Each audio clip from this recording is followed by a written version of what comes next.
Pemirsa, sebanyak 425 penyelenggara investasi ilegal dan 1.500 fintech peer-to-peer P2P lending ilegal selama 2020 sampai pertengahan Juli 2021 ditutup Otoritas Jasa Keuangan.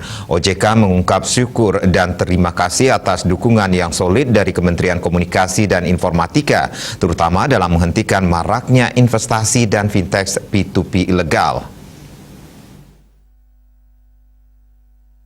Dikutip dari kantor Berita Antara, Senin 27 September, anggota Dewan Komisioner OJK Bidang Edukasi dan Perlindungan Konsumen, Tirta Segara, menjelaskan intermediasi dana masyarakat di tengah pandemi memang bertransformasi dengan moda yang berbeda seiring munculnya P2P lending dan securities crowdfunding sebagai platform intermediasi berbasis teknologi informasi.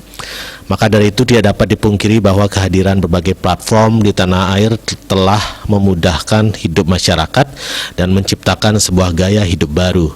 Meski membantu, dunia digital juga mengandung potensi kerawanan.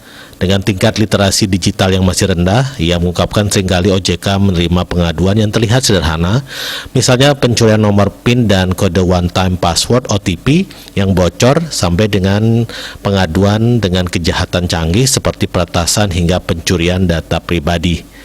Adapun kerusakan yang ditimbulkan oleh kejahatan digital menimbulkan bahaya yang lebih tinggi daripada kejahatan keuangan konvensional. Oleh karenanya, Tirta menegaskan bahwa pihaknya akan terus mendukung inovasi produk teknologi di sektor jasa keuangan dan tetap memperhatikan prinsip-prinsip pelindungan konsumen. Proses pengujian produk keuangan di OJK selalu dilakukan untuk memastikan bahwa produknya aman dan kepentingan konsumen tetap terlindungi secara seimbang dengan berkembangnya inovasi di sektor keuangan.